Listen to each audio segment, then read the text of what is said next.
சின்னையா, அண்ணி, என்ன சின்னையா அது? இங்க வந்து இப்படி தனியா நின்னு யோசிச்சுட்டு இருக்கீங்க? ஒன்றும் இல்லை அண்ணி, கொஞ்சம் ரிலாக்ஸாக இருக்கலாம் தான் இந்த பக்கம் வந்தேன். ஷைலஜாவை ஹாஸ்பிட்டலுக்கு கூட்டிட்டு போனீங்களா சின்னையா? டெஸ்ட்டுக்கு அந்த பொண்ணு ஒத்துக்குச்சா? டிஎன்ஏ டெஸ்ட் போலான்னு சொன்னதும் உடனே கோவப்பட்டுட்டா. அப்புறம் ஒரு வழியாக ஹாஸ்பிட்டல் வரணும்னு சம்மதிச்சிட்டா. ஹாஸ்பிட்டல் போனீங்களா? டெஸ்ட் எடுத்தீங்களா? ரிசல்ட் என்னாச்சு? டிஎன்ஏ டெஸ்ட் ரிப்போர்ட்டு உடனே கிடைக்காதான், ஒரு 3 நாள் கழிச்சு தான் கிடைக்கும்னு சொன்னாங்க. அப்படியா? ம். எத்தனை நாள் கழிச்சு ரிசல்ட் வந்தா என்ன சின்னையா? போய் எப்பவுமே ஜெயிக்காது, உண்மைதான் ஜெயிக்கும். நீங்க கவலையே படாதீங்க, தைரியமா இருங்க. ரிசல்ட் உங்களுக்கு சாதகமா தான் வரும்.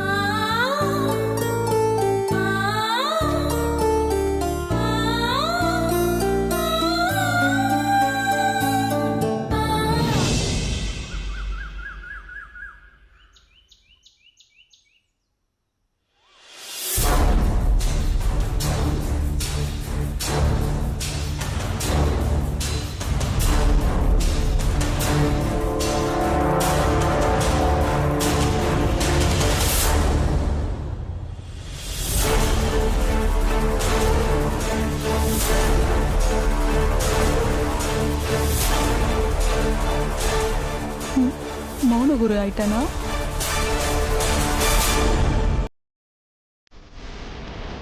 எப்பவும் துருத்துருன்னு இருக்கிற இந்த வானரம் பயங்கரமா அடங்கி உட்கார்ந்துருக்கே. சைலஜா மொத்தமா ஆஃப் பண்ணிட்டா போல இருக்கு.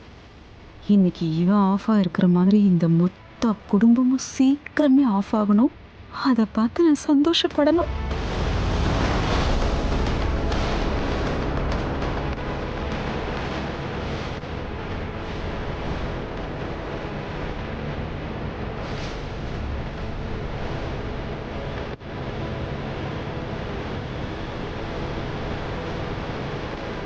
அருண், டேய் அருண், ப்ரோ, என்ன ஒரு மாதிரி இருக்க?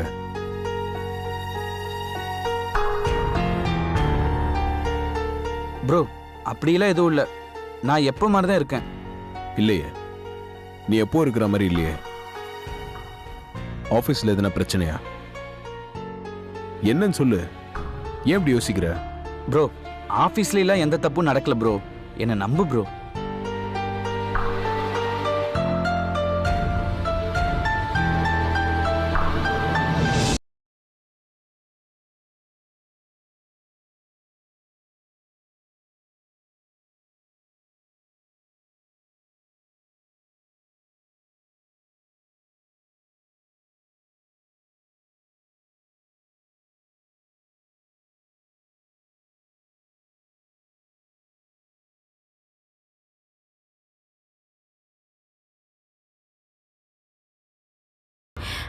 அப்படிலாம் ஒண்ணு இல்லைங்க. இந்த வருஷம் என்னென்ன பண்ணணும்னு சொல்லி ஒரு அஜெண்டா ரெடி பண்ண வேண்டி இருந்துச்சுங்க. அது விஷயமா மெம்பர்ஸ் கூட மீட்டிங் இருந்துச்சு, அதான் கொஞ்சம் லேட் ஆயிடுச்சு. அந்த நந்தினி என்ன சொல்றா? உனக்கு கோஆபரேட் பண்றாளா இல்ல ஏதாவது பிரச்சனை கொடுக்கறாளா? நந்தினி விஷயமா நானே உங்ககிட்ட பேசணும்னு நினைச்சேன், நீங்களே கேட்டுட்டீங்க. நந்தினி என்ன பண்ணிருக்கா? என்னம்மா, அப்பா சொன்ன மாதிரி நந்தினி எதனா பிரச்சனை பண்றாளா? அவ பிரச்சனையெல்லாம் பண்ணல ஆதி. ஆனா இன்னைக்கு அவ நடந்துக்கிட்ட விதம் எனக்கு ரொம்ப ஆச்சரியமா இருந்துச்சு.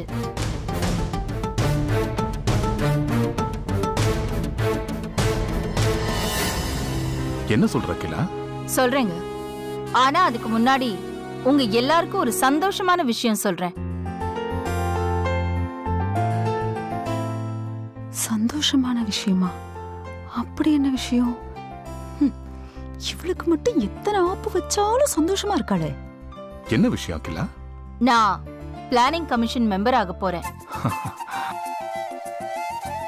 மறுபடியும் பதவியா? கங்க்ராச்சுலேஷன்ஸ்.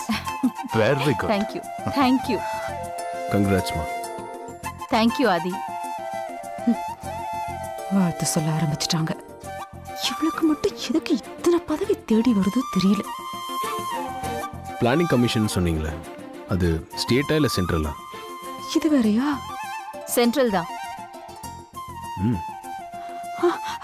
அக்கா சென்ட்ரல்லே வா. பரவாயில்லையே, ஏற்கனவே நீங்க ராஜ்யசபா எம்பி, இப்போ பிளானிங் கமிஷன்ல மெம்பர். உங்களை நினைச்சாலே எனக்கு ரொம்ப பெருமையா இருக்குக்கா. Congratulations. Thank you. Congratulations aunty. Congratulations aunty. வாழ்த்துக்கள் அத்தை. போஸ்டிங்க்கு டெல்லியில இருந்து மெயில் வந்துருச்சாமா? ஆக்சுவலா மெயில் எதுவும் வரல ஆதி. இன்ஃபர்மேஷன் மட்டும் தான் கிடைச்சிருக்கு. இன்ஃபர்மேஷன் கிடைச்சதா? இன்ஃபர்மேஷன் கொடுத்தது யார் அகிலா? நந்தினி தான் சொன்னா.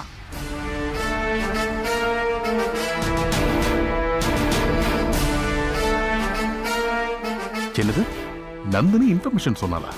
ஆமாங்க. அவ இந்த இன்ஃபர்மேஷனை கூட எப்படி கொடுத்தா தெரியுமா? ஸ்வீட் எடுத்துக்கோங்க ஆண்டி. பிளானிங் கமிஷன்ல நீங்க ஒரு மெம்பர் ஆக போறீங்க ஆண்டி. Congratulations aunty. தேங்க்யூ. அவ எதுக்கு சந்தோஷப்படுறா? நந்தினி சொன்ன இன்ஃபர்மேஷனை நம்பலாம் அகிலா? இல்ல ஏதாவது சதி இருக்குமோ? எனக்கு அப்படி ஒன்றும் தோணலைங்க. ஏன்னா அடிக்கடி நந்தினி என்ன யூனியன்ல நேர்ல சந்திக்க வேண்டியது இருக்கும். அதனால என்கிட்ட விளையாட மாட்டா. அவளோட உறவை என்கிட்ட சுமூகமா வச்சுக்கிறதுக்கு தான் இப்படி எல்லாம் நடந்துக்கிறான்னு எனக்கு தோணுது. சரிங்க, நான் போய் ஃப்ரெஷ் ஆயிட்டு வரேன்.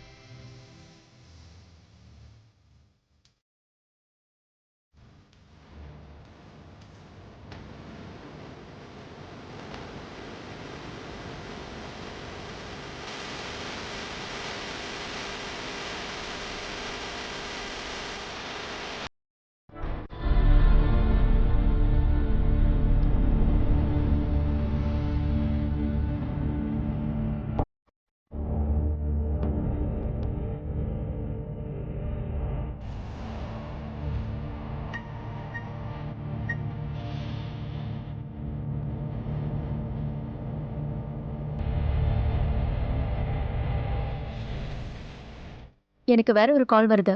நான் பேசிட்டு அப்புறமா கூப்பிடுறேன். Hello aunty. ஹலோ நந்தினி, ஏதாவது முக்கியமான கால் பேசிட்டு இருந்தியா? டிஸ்டர்ப் பண்ணிட்டேனா? அப்படியெல்லாம் ஒன்றும் இல்லை ஆண்டி, சொல்லுங்க. தேங்க்ஸ் நந்தினி. ஆனால் நான் இப்போ ரொம்ப டிஸ்டர்ப்டாக தான் இருக்கேன். என்னமோ என் மனசெல்லாம் ரொம்ப குழப்பமாக இருக்கு. அதான் உனக்கு ஃபோன் பண்ணேன். என்னாச்சு ஆண்டி? என்ன குழப்பம் உங்களுக்கு? எனக்கு வேற என்ன குழப்பம்? இந்த அகிலாக்கு ஏதோ பிளானிங் கமிஷன்ல பதவி கிடைக்க போதாமே. அதை வேற நீதான் அவகிட்ட சொல்லி ஸ்வீட்லாம் வேற கொடுத்து கொண்டாடினியா? வீட்டுல வந்து எல்லார்கிட்டயும் சொல்லி சந்தோஷப்பட்டுட்டு இருக்க. என்ன இதெல்லாம்? இதான் உங்க குழப்பத்துக்கு காரணமா? அகிலாண்டீஸ்வரி பிளானிங் கமிஷன்ல மெம்பர் ஆக போறது உண்மைதான் ஆண்டி. என்ன நந்தினி இதெல்லாம்? ஏற்கனவே அவ ராஜ்யசபால எம்பியா இருக்கா. 10 இருக்கு. இப்போ பிளானிங் கமிஷன்ல மெம்பர் வரையா? இவனுக்கு மட்டும் இப்படிதான் இப்படி பதவிக்கு மேல பதவியா தேடி தேடி வருதோ தெரியலையே. வரட்டும் ஆண்டி. பிளானிங் கமிஷன் மெம்பர் பதவி மட்டும் இல்ல, அகிலாண்டேஸ்வரிக்கு இன்னும் எத்தனை பதவி வேணாலும் தேடி வரட்டும். அதை நினைச்சு அகிலா சந்தோஷப்படட்டும். ஆனா இந்த சந்தோஷம்லாம் ரொம்ப நாளைக்கு நீடிக்காது. நீங்க கவலைப்படாதீங்க ஆண்டி.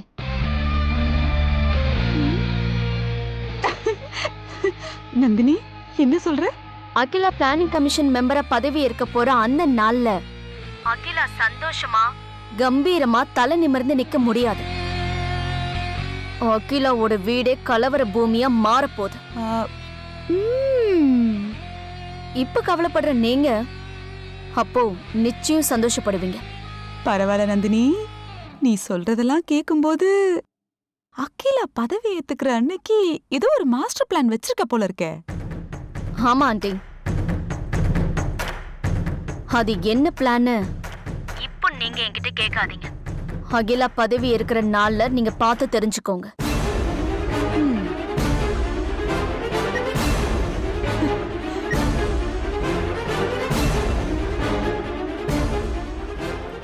எனக்கே சர்ப்ரைஸா? என்னமோ அகிலாக்கு கெட்டதா எது நடந்தாலும் எனக்கு சந்தோஷம் தானே. அது எப்படி நடந்தா என்ன? இந்த குடும்பம் அழியணும்.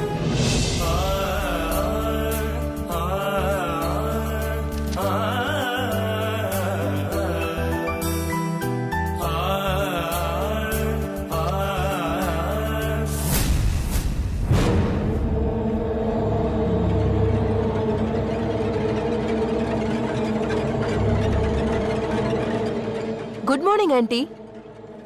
Good morning. Good morning Arun. Good morning Aishwarya.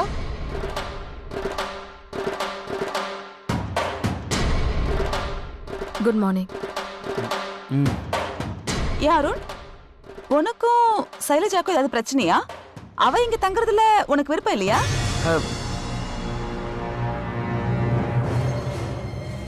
சித்தி அப்படியெல்லாம் ஒண்ணும் இல்லையே. உங்ககிட்ட யார் அப்படி சொன்னது? என்கிட்ட யாரும் சொல்லல. சைலஜா வந்து குட் மார்னிங் சொல்லி கூட நீ வாயை திறக்காம தலையாட்டினல்ல, அதனால கேட்டேன். படிக்கிற காலத்திலே அருண் அப்படிதான் ஆண்டி. குட் மார்னிங் சொன்னா கூட பதிலுக்கு குட் மார்னிங் சொல்ல மாட்டான். தலைய மட்டும்தான் ஆட்டுவான். இன்னும் அவ மாறவே இல்ல. எப்படி பேசுவா?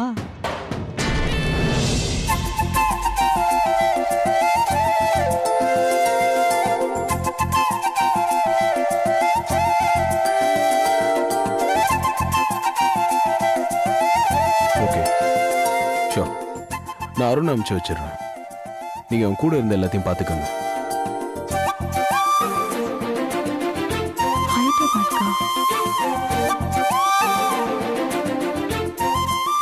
ரெண்டு நாள் தானே, இன்னும் 2 நாள் கூட இருக்கட்டும், ஒன்றும் பிரச்சனை இல்லை.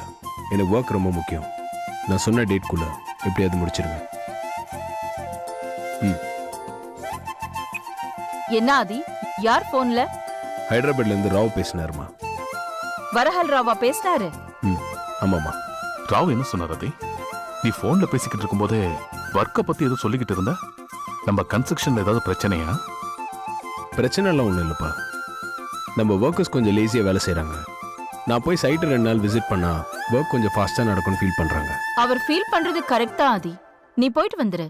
இல்லைம்மா, எனக்கு இங்கே கொஞ்சம் முக்கியமான மீட்டிங்ஸ் இருக்கு. அதான் நான் ராவ் கிட்ட அருண் அனுப்பி வைக்கிறேன்னு சொல்லியிருக்கேன். அருண் அனுப்பிட்டா? டே அருண் ப்ரோ, நீ இன்னைக்கு ஹைதராபாத் கிளம்பிடு. 2 நாள் கன்ஸ்ட்ரக்ஷன்ஸ் எல்லாம் இரு. ஒர்க்கை கொஞ்சம் ஃபாஸ்ட் பண்ணு. சொன்ன தேதியில் வேலை முடியணும். ராவ் கிட்ட ஸ்ட்ரிக்டாக சொல்லிடு. ஓகே ப்ரோ, நான் இப்போவே ஹைதராபாத் கிளம்புறேன்.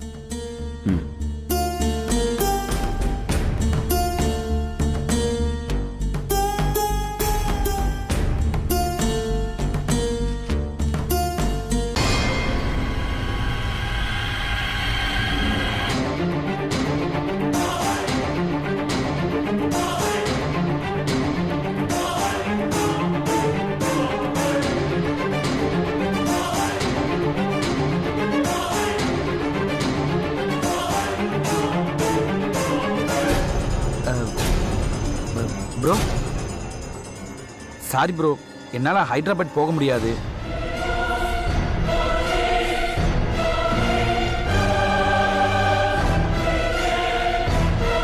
டேய், இப்போ தானடா உடனே கிளம்புறேன்னு சொன்னேன். அதுக்குள்ளே என்னாச்சு உனக்கு? அது வந்து ப்ரோ, ஐஸ்வர்யாவை வெளியே கூட்டிகிட்டு போகிறேன்னு சொல்லியிருந்தேன்.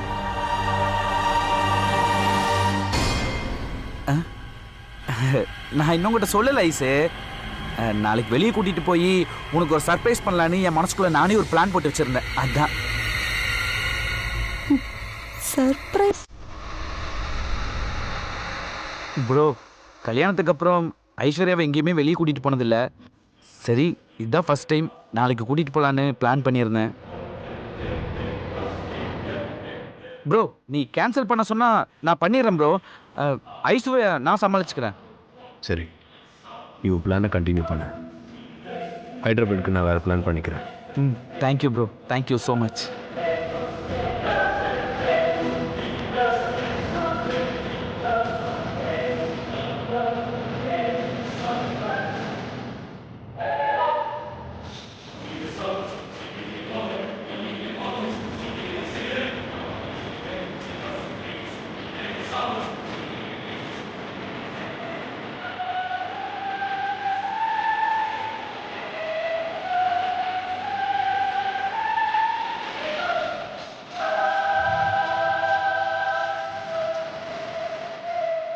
ஐஸ்வர்யா மனசு சங்கடப்படக்கூடாதுன்னு ஆதி அருணை ஹைதராபாத் போக வேண்டாம்னு சொல்லிட்டா.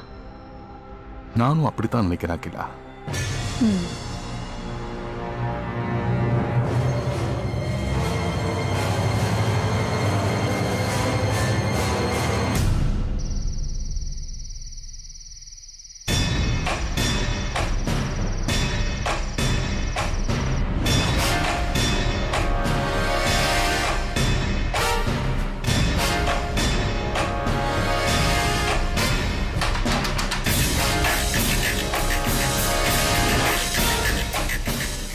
சின்னையா சைலஜா விஷயத்தை பத்தி மாமா கிட்ட சொல்லலாமா வேண்டாமா? நாம சைலஜாவை பத்தி யோசிக்கிறோம், மாமா எதை பத்தி யோசிக்கிறாரு? மாமா, நானும் அப்பல இருந்து உங்களை கவனிச்சுக்கிட்டே இருக்கேன். வந்ததுல இருந்து என்கிட்ட ஒரு வார்த்தை கூட பேசாம நீங்க யோசிச்சுட்டே இருக்கீங்களே, என்ன விஷயம் மாமா? எதை பத்தி யோசிக்கிறீங்க? என்ன மாமா அப்படி பாக்குறீங்க?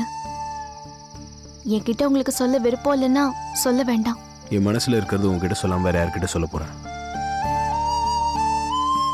அருணோட ஃப்ரெண்டுன்னு சொல்லிட்டு ஒரு பொண்ணு வந்து தங்கி இருக்குல்ல, நீங்க ஷைலஜாவை தானே சொல்றீங்க? அதை பத்தி தான் யோசிச்சுட்டு இருக்கேன். என்ன யோசிச்சீங்க மாமா? எனக்கு என்னமோ அந்த பொண்ணு கிட்ட ஏதோ தப்பு இருக்கிற மாதிரி தோணுது. அவ பேசுறது, நடக்கிறது, பழகிறது, இது எதுவுமே இயல்பா இருக்கிற மாதிரி தெரியல. எல்லாமே வாண்டடா, ஆர்டிஃபிஷியலாக இருக்க மாதிரி இருக்கு.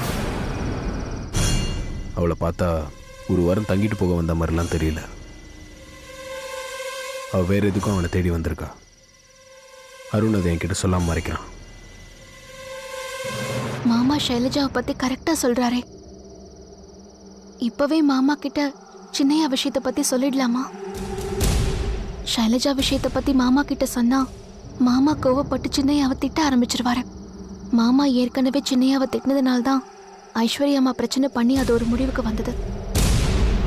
அதனால இப்போதைக்கு மாமா கிட்ட எதுவும் சொல்லிக்க வேண்டாம். முதல்ல டெஸ்ட் ரிசல்ட் வரட்டும், அப்புறம் சொல்லிக்கலாம்.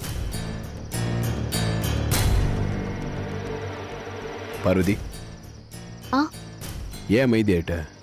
நானும் ஷைலஜாவை பத்தி தான் மாமா யோசிச்சுட்டு இருந்தேன். அது மாமா, ஷைலஜாவை பத்தி நீங்க சொன்னதை நான் யோசிச்சு பார்த்துட்டு இருந்தேன். ஷைலஜா வந்ததுல இருந்து நானும் அவளை கவனிச்சுக்கிட்டே தான் இருக்கேன். எனக்கு என்னமோ அவ தப்பான பொண்ணு மாதிரி தெரியல மாமா. உன் பார்வைக்கு எல்லாம் நல்லவங்கள தான் தெரிவாங்க. அப்படியே 1-2 பேரும் உன் கண்ணு முன்னாடி தப்பு பண்ண கூட அவங்களை நீ காட்டி கொடுக்க மாட்டேன். பரிதாபப்பட்டு அவங்கள தப்பிக்க விட்டுருவேன். நான் சொன்னது எல்லாத்தையும் மனசுல வச்சுக்கிட்டு நீ அவளை கவனிச்சு பாரு. எல்லாம் தப்பா இருக்கும். எனக்கு என்னமோ அவன் ஹைதராபாத் போறதுக்கு சம்மதிச்சுட்டு அதுக்கப்புறம் வேலை இருக்குன்னு பேக் அடிச்சான்ல, அது காரணமும் அந்த பொண்ணாக தான் இருக்கும். என்ன மாமா சொல்றீங்க? சைகையால் வருணை மிரட்டினதை நான் கவனிச்சேன். நான் கவனிச்சதை அங்கே யாருமே கவனிக்கல. எனக்கு என்னமோ அந்த பொண்ணால் நம்ம வீட்டுக்குள்ள ஏதோ பெரிய பிரச்சனை வரப்போகுதுன்னு என் மனசுக்கு தோணுது. ஷைலஜாவோட குழந்தைக்கு சின்னையா தான் அப்பான்னு ரிசல்ட் வந்தா நிச்சயமா அவளால் இந்த வீட்டில் பிரச்சனை வரதான் போகுது. கடவுளே, அப்படி எதுவும் நடக்காம பார்த்துக்கோ.